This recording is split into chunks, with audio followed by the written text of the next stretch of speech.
नमस्कार, स्वागत है आपका कालका से समाल खान और मैं हूं आपके साथ दुर्गेश पांडे।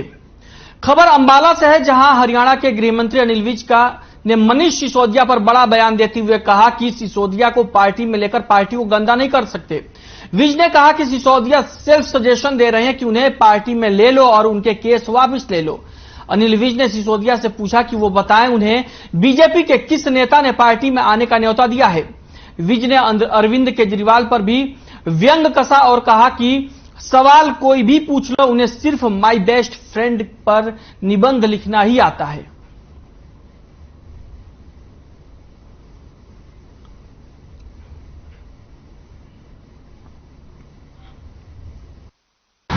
देखिए, भारतीय जनता पार्टी एक साफ सुथरी पार्टी है।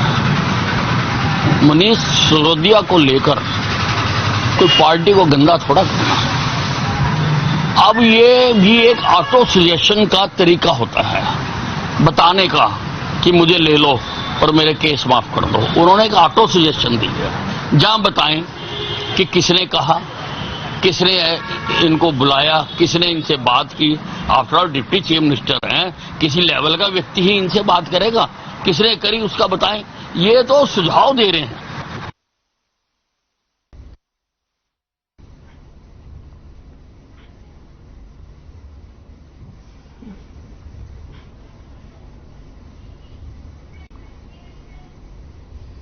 वहीं करनाल के बड़ौता गांव में रिश्तों के कत्ल का मामला सामने आया है। बीती रात 16 साल के किशोर की तेज धार हथियार से हत्या कर दी गई और हत्या के आरोप में मृतक के सगे चाचा को गिरफ्तार किया गया। पीड़ित परिवार ने बताया कि 6 लोगों ने हमला किया था, जिसमें सनम नाम के किशोर की मौत हो गई, जबकि एक युवक गंभीर रूप से घायल हो गया है। अभी तक हत्या के कारणों का खुलासा नहीं हुआ है, लेकिन परिवार का कहना है कि मामूली कहासुनी के बाद ही मृतक के सगे हमला कर दिया। परिजनों ने पुलिस को मामले में शिकायत दे दी है। पुलिस ने भी मामले की जांच शुरू कर दी है।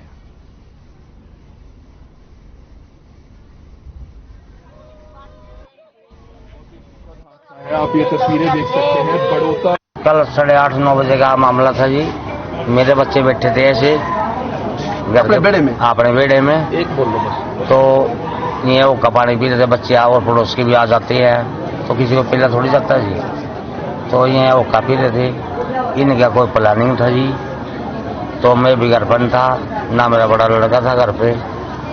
इन्हें मेरा लड़का का पकड़ के दे चक्कू और दे तलवार काट दिया। टोटल 6 आदमी थे जी, 2 लेडीज थी, 4 जेंट्स थे जी। उसका 2 तो अंकल थे उसके सगे जी, 2 और पड़ोस के लड़के थे जी, उनको भी सगे में थे जी। उनकी आपस में कोई बातचीत हुई होगी जी। बैठे थे वहाँ शाम के टाइम जी, 9:30 बजे की बात है जी। पता नहीं क्या बात है, मरते तो पता नहीं लगा। हमारा फोन आया जी, फोन में मर तो स्टाफ नहीं करता, ये मम्मी स्टाफ से हैं जी, कल्पना थे जी। उन्हें होता है ऐसे करके तेरा बन जब एक्सपायर हो गया भाई। 10:30 बजे फोन गया मेरे पर आया था जी। आज 9:30 बजे के आसपास गए। प्रशासन से हमारे को पूरी सहायता मिले जब तक हम इसकी यहाँ से डेड बॉडी नहीं उठाएंगे। किसने किसको मारा है जी? ये अमन के अंकल है जी, 2 इसके अंकल हैं, बाकी वो रहने के परिवार के आगे। 2 बच्चों पे हमला किया है। हाँ, दोनों को भी घायल है, वो भी अंदर है, वो भी सीरियस है, वो भी, और एक की डेथ हो चुकी है। बड़ौदा गांव में लड़ाई झगड़ा होगा। इस लड़ाई झगड़े में एक की मौत होगी, एक घायल है। वहाँ के अमन की मौत होगी, उनके बयान दिए, उनको मदद कर दिया कार्रवाई। कौन लोग हैं? ये गांव के ही हैं, परिवार के ही हैं, कि चाचा ताऊ हैं।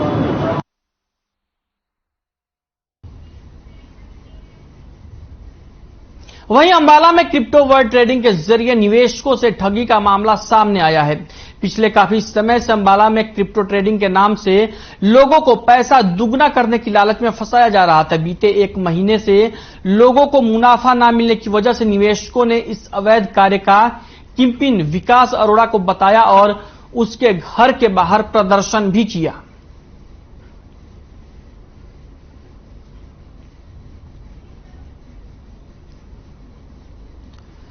अंबाला में क्रिप्टो वर्ल्ड ट्रेडिंग के जरिए ठगी का मामला सामने आया है, जिसमें लोगों को दोगुना पैसा करने का झांसा देकर ठगा जा रहा था और मामले में निवेशकों को जब कोई लाभ नहीं मिला तो उन्होंने किंगपिन विकास अरोड़ा के घर के बाहर प्रदर्शन किया, जिससे मामले का खुलासा हुआ है।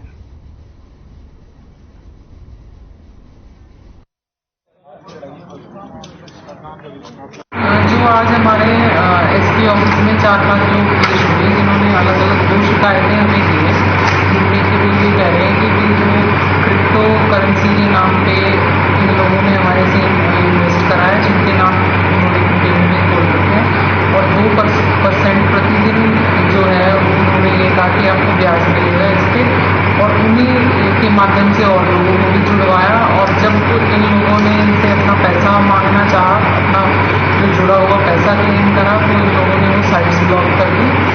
कैश मिलना बंद होने के बाद जैसे ही इन्होंने बोला कि आप अपनी डॉलर की पेमेंट बिनास से ले सकते हो, हम सब ने अपनी बिनास की आईडी बनाई। बिनास की आईडी बनाने के बाद हम सब ने जब उसको देखा तो हमें वहां देखा हम ठगे गए हैं। हमें वो डॉलर नहीं, मात्र एक पॉइंट था जिस पॉइंट की कोई वैल्यू नहीं है, और जबकि हमें वो पॉइंट 80 रुपए पर पॉइंट के हिसाब से दिया जाता था, 80,000 के 1000 डॉलर। लेकिन आज जो हमारे नीचे टीम है, जो मेरे साथ साथी खड़े हैं, सब लुट चुके हैं। इसका सारा जो करता धरता है वो विकास कर रहा है जी।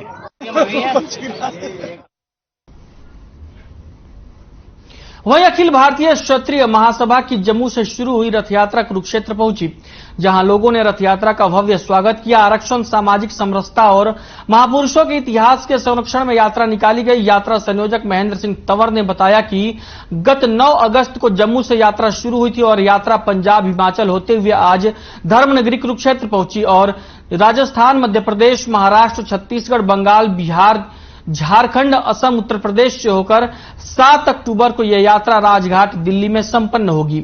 उन्होंने यह भी कहा कि आर्थिक आधार पर आरक्षण, सामाजिक समरसता और महापुरुषों के इतिहास के संरक्षण को लेकर यात्रा निकाली जा रही है। इस यात्रा को भरपूर जन समर्थन मिल रहा है।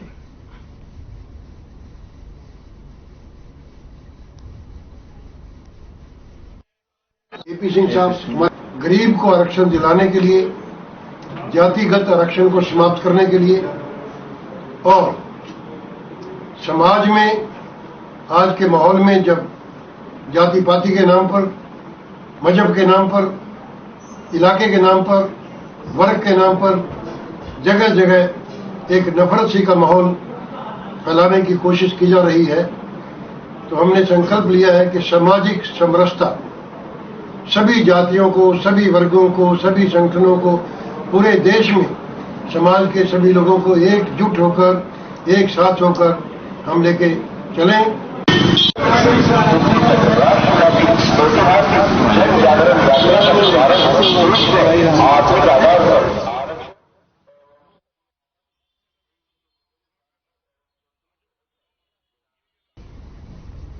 वहीं पानीपत शहर के विभिन्न संगठनों ने शहर में बढ़ते आवारा पशुओं और उनसे होने वाली दुर्घटनाओं को लेकर नगर निगम कमिश्नर और डीसी के साथ एक बैठक की। आपको बता दें कि हाल ही में पानीपत के 22 साल के मनप्रीत सिंह को भी सांड ने चोटिल कर दिया था और गंभीर रूप से घायल होने के कारण उनकी मौत हो गई थी, जिसके बाद से ही शहरवासियों में रोष है। इसी को लेकर आज मेयर अवनीत कौर की अगुवाई में पहले डीसी और फिर नगर निगम के कमिश्नर के साथ मीटिंग हुई। बैठक में पहुंचे संगठनों से आवारा पशुओं पर कार्रवाई करने के लिए ठोस कदम उठाने की मांग की गई। इस मामले में पानीपत के डीसी सुशील शर्मा ने बताया कि मेयर की उनसे मीटिंग हुई है। मीटिंग में आवारा पशुओं को लेकर चर्चा की गई। डीसी ने जानकारी दी कि आवारा पशुओं को पकड़ने का अटेंडर हो चुका है और जल्द ही जीटी रोड पर घूम रहे आवारा पशुओं को पकड़कर गौशाला में छोड़ दिया जाएगा। लंपी वायरस की बीमारी को देखते हुए जीटी रोड से पकड़े जाने वाले पशुओं को गौशाला में अलग से रखा जाएगा।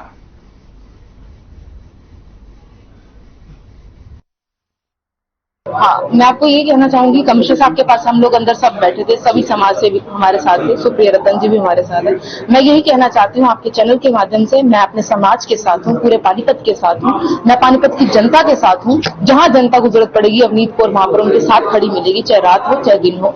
और अभी हमने कमिश्नर साहब से यही हम लोगों ने बाउंड किया कि अब हमें टाइम लिमिट बताइए कि किस टाइम तक गोवंश जो है शहर के ऊपर, शहर में सड़कों पर चलना नहीं दिखेगा। तो उन्होंने कहा है कि 1 घंटा आप वेट करिए, मैं सभी अपनी जो ऑफिसर्स हैं उनके साथ मीटिंग करके मैं आपको टाइम जो है एग्जैक्ट बता दूंगा। एक बेहतर प्रयास पानीपत नगर निगम अपनी ओर से कर रहा है और पहले भी हमारे प्रयास रहे हैं। जैसे नैन गौशाला को हम प्रति माह 4 लाख रुपया हरे चारे की व्यवस्था करते हैं, उसके बदले में हमारा सारा गोवंश वहां पर जा रहा था।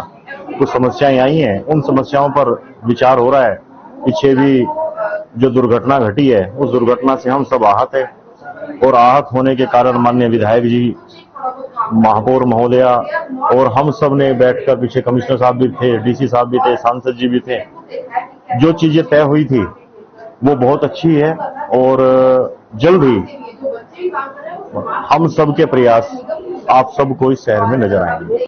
मेयर ने बताया कि जो गौवंशों का ये ठेका दिया गया है उनकी सेवार्थ वो कल से शुरू हो जाएगा, उनका 23 तारीख से, और उसके बाद सड़कों पे आपको गौवंश देखने को नहीं मिलेगा, क्योंकि इनसे एक दो पिछले दिनों में भी दुर्घटना भी हुई है और यातायात में भी बहुत ज़्यादा परेशानी होती है। मैंने उनको यही बताया कि इसमें हर संभव जिला प्रशासन द्वारा भी सहायता की जाएगी और नगर निगम जल्द से जल्द इसकी रोकथाम के लिए जो भी कदम उठाएं सारे आवश्यक करें।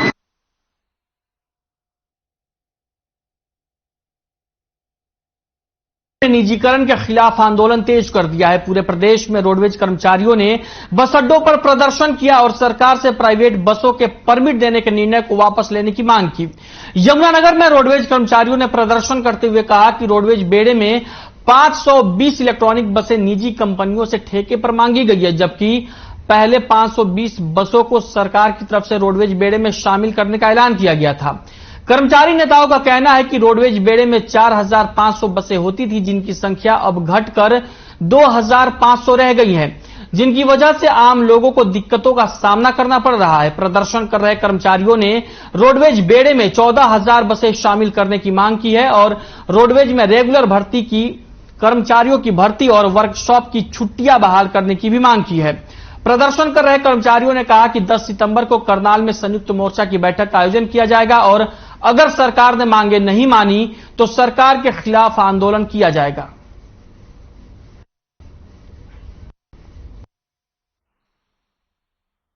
पूरे प्रदेश के अंदर जो ये प्राइवेट पॉलिसी लेकर के सरकार आ रही है, अब ये सरकार ने पहले माना था भाई हम ये जो 520 परमिट ये है ना बसें, ये सरकारी बेड़े में ले आएंगे, इलेक्ट्रॉनिक बसें, एसी बसें। आज अखबार के माध्यम से आपने भी देखा होगा, सरकार ने फिर ये प्राइवेट कंपनी को 520 का टेंडर निकाल दिया कि प्राइवेट कंपनी को हम ये प्राइवेट बसें देंगे। हमारी मांग है, काफी लंबे समय से यही मांग है हमारी, बस सरकारी बेड़े के अंदर बसें बढ़ाई जाएंगी, क्योंकि हमारा बेड़ा लगातार सुगड़ता जा रहा। हमारे पास 15-20 साल पहले 4500 बसें हुआ करती थी। बुलेटिन है फिलहाल वक्त एक ब्रेक का है, ब्रेक के बाद खबरें और भी हैं।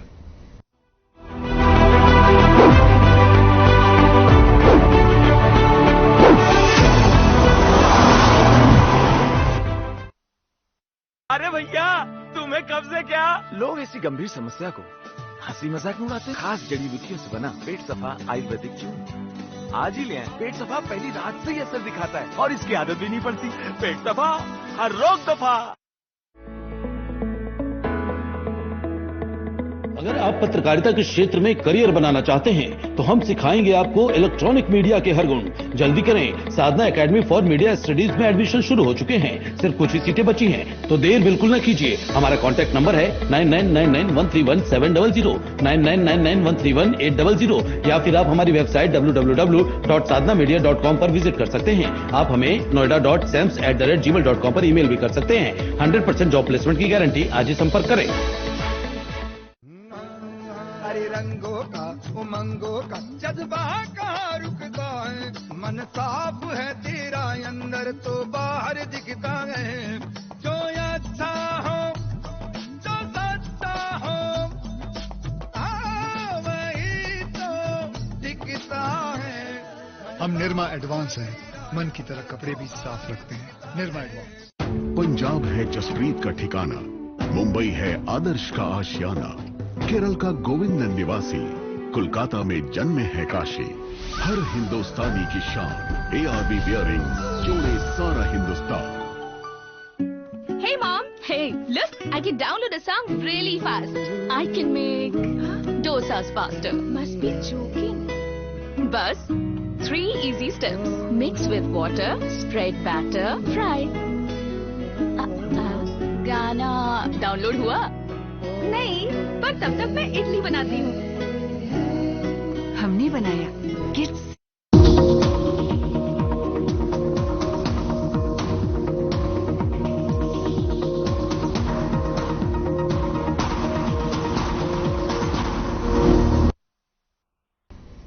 ब्रेक के बाद स्वागत है आपका। भारतीय जनता पार्टी के नेता और टिकटॉक स्टार सोनाली फोगाट का गोवा में हार्ट अटैक के बाद निधन हो गया। सोनाली फोगाट सिर्फ 41 साल की थी। बताया जा रहा है कि सोनाली अपने कुछ स्टाफ मेंबर के साथ गोवा गई थी। नॉर्थ गोवा के डीजी से मिली जानकारी के मुताबिक नॉर्थ गोवा के एससी एंटनी अस्पताल से पुलिस को सोनाली फोगाट के मौत की जानकारी मिली। डीजी के मुताबिक अभी मौत की वजह बता पाना संभव नहीं है।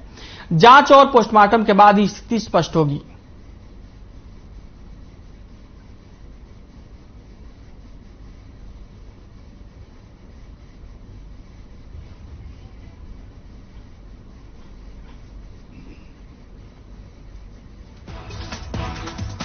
सोनाली फोगाट का जन्म 21 सितंबर 1979 को फतेहाबाद के भूथन गांव में हुआ था।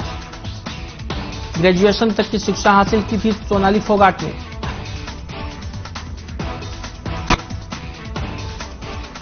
सोनाली फोगाट ने बतौर अभिनेत्री अपने करियर की शुरुआत की थी। परिवार में 3 बहनें, 1 बेटा और 1 बेटी हैं।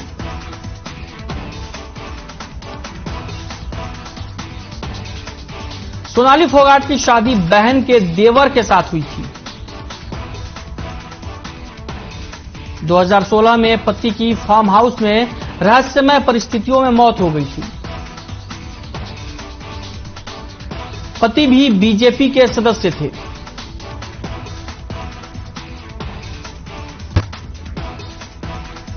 राजनीति में एक्टिव थी सोनाली।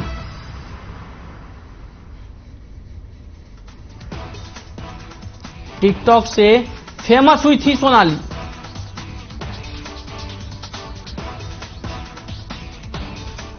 सोनाली ने 2008 में बीजेपी ज्वाइन की थी। 2019 में आदमपुर से बीजेपी की टिकट पर चुनाव लड़ा था। कांग्रेस के कुलदीप बिश्नोई से 29,471 वोटों से सोनाली फोगाट चुनाव हार गई थी। हार के बाद भी आदमपुर में लगातार सक्रिय थी सोनाली फोगाट। बीजेपी में शामिल होने पर कुलदीप बिश्नोई ने सोनाली फोगाट से मुलाकात की थी। आपसी गिले शिकवे दूर करने की बात कही थी कुलदीप बिश्नोई ने।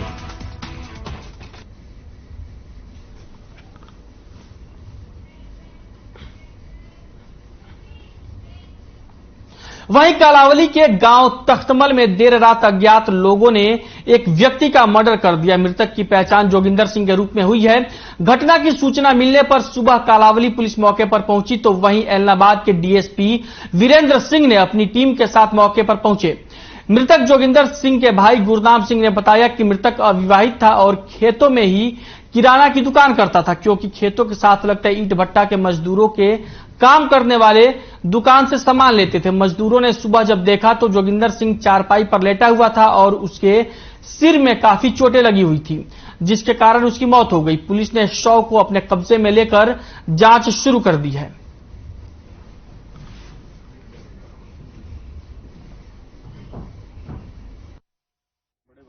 कोई पता नहीं, रात सुबह 8 बजे पता लगे मैंने तो 8 को पहले सानू कोई पता नहीं।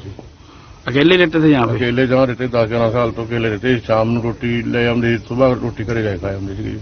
कल शाम को कितने बजे रोटी लेके आए? 7 का टाइम हो गया तकरीबन जब रोटी लेके। सुबह कैसे पता लगा?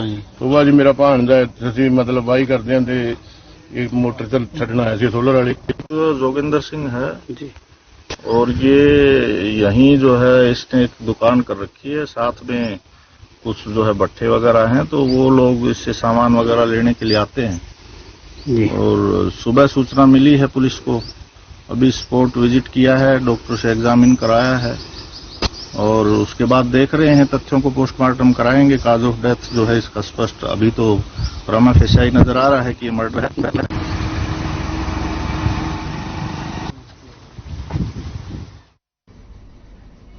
वहीं महेंद्रगढ़ के गौशाला रोड पर राम विहार कॉलोनी के बाहर शराब के ठेके का निर्माण किया जा रहा है।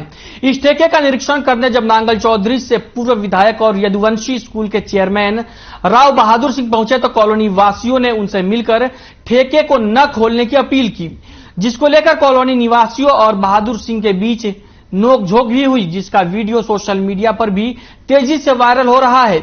इस वीडियो में स्थानीय निवासियों द्वारा पूर्व विधायक राव बहादुर सिंह से अपील की जा रही है कि वो यहां ठेका नहीं खोले, जिस पर पूर्व विधायक राव बहादुर सिंह ने कहा, मैं राजनीति के चक्कर में अपना कारोबार नहीं खत्म कर सकता हूं। ठेके को खोलने के विरोध में छोटे छोटे बच्चों ने भी मार्मिक अपील करते हुए कहा कि वो यहां से स्कूल जाते हैं और जब लोग यहां शराब लेने आएंगे तो उसका उन पर भी बुरा प्रभाव पड़ेगा। पार्षद प्रतिनिधि चेतन यादव ने कहा कि उन्होंने इस मामले में एसडीएम से बात की है और जिला उपायुक्त को भी ज्ञापन देकर ठेके को हटाए जाने की मांग करेंगे।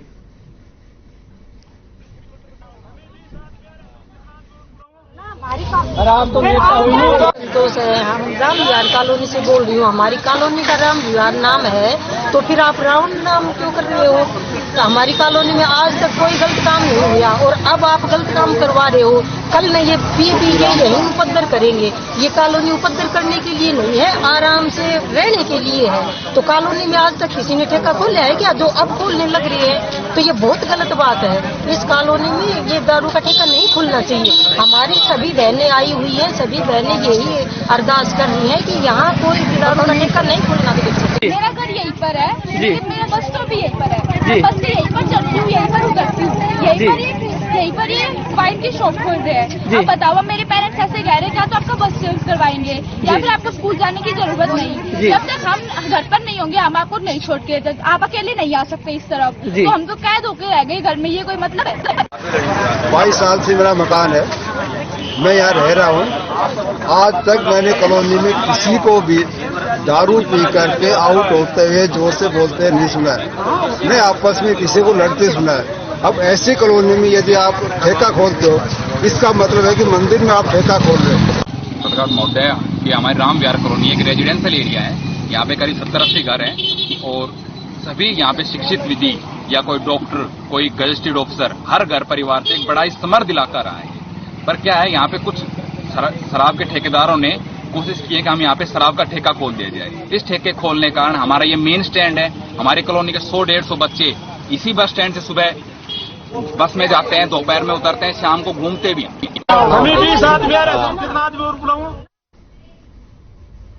वहीं हरियाणा शिक्षा विभाग की तबादला ड्राइव में अध्यापकों की पोस्ट कैप्ट करने के विरोध में मंगलवार को बहादुरगढ़ के गांव रोहद के ग्रामीण आक्रोशित हो गए और उन्होंने स्कूल पर पहुंचकर स्कूल के गेट पर ताला लगा दिया।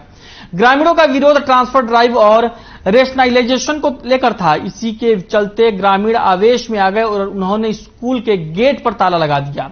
विरोध के दौरान ग्रामीण छात्रों के साथ स्कूल के गेट के बाहर धरने पर भी बैठे और यहां उन्होंने नारेबाजी भी की। ग्रामीणों का कहना था कि अध्यापकों के तबादले के चलते अध्यापक स्कूल में सरकार को भेजने होंगे।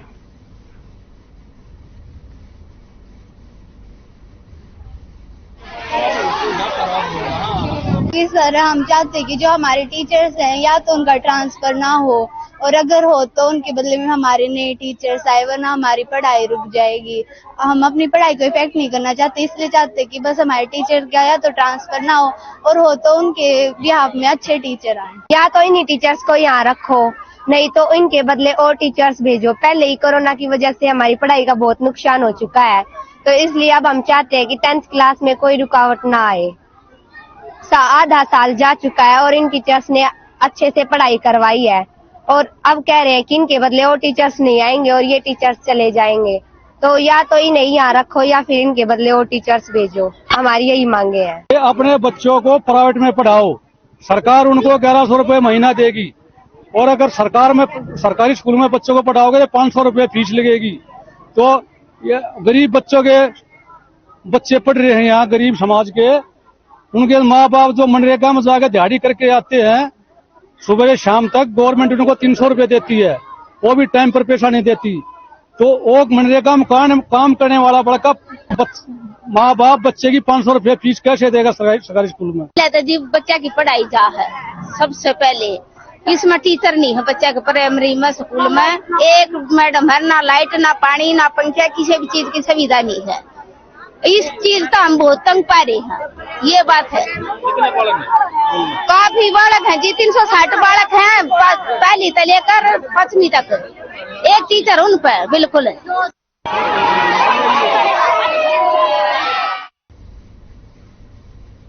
अब बात करेंगे इस वक्त की बड़ी खबर की। इस वक्त की बड़ी खबर अंबाला से आ रही है, जहां पर गृह मंत्री अनिल विज से खेल मंत्री संदीप सिंह ने मुलाकात की है। गृह मंत्री के आवास पर हुई है मुलाकात। पंचायती राज चुनावों को लेकर हुई चर्चा। चुनाव प्रभारी भी रहे मौजूद। अंबाला से इस वक्त की बड़ी खबर, गृह मंत्री अनिल विज से मिले खेल मंत्री संदीप सिंह। गृह मंत्री के आवास पर हुई मुलाकात। पंचायती राज चुनावों को लेकर हुई चर्चा। चुनाव प्रभारी भी रहे मौजूद। अंबाला से इस वक्त की बड़ी खबर हम आप तक पहुंचा रहे हैं। गृह मंत्री अनिल विज से मिले हैं खेल मंत्री संदीप सिंह। गृह मंत्री अनिल विज के आवास पर यह मुलाकात हुई है। पंचायती राज चुनावों को लेकर इस मुलाकात के दौरान चर्चा हुई है और चुनाव प्रभारी भी इस मुलाकात के दौरान मौजूद रहे हैं। अंबाला से इस वक्त की बड़ी खबर हम आप तक पहुंचा रहे हैं। पंचायती राज चुनावों को लेकर चर्चा हुई है। चुनाव प्रभारी भी मीटिंग के दौरान मौजूद रहे। गृह मंत्री अनिल विज से मिले हैं खेल मंत्री संदीप सिंह। गृह मंत्री के आवास पर हुई है मुलाकात। पंचायती राज चुनावों को लेकर चर्चा हुई और चुनाव प्रभारी भी इस दौरान मौजूद रहे। अंबाला से इस वक्त की बड़ी खबर हम आप तक पहुंचा रहे हैं। गृह मंत्री अनिल विज से मिले हैं खेल मंत्री संदीप सिंह। तस्वीरें आप अपनी टीवी स्क्रीन पर देख सकते हैं। गृह मंत्री अनिल विज के आवास पर यह मुलाकात हुई है, जिसमें साफ तौर पर आप गृह मंत्री अनिल विज और खेल मंत्री संदीप सिंह को एक दूसरे के साथ देख सकते हैं। बुलेटिन में फिलहाल के लिए इतना ही। मुझे दीजिए इजाजत और आप बने रहिए हर खबर के साथ।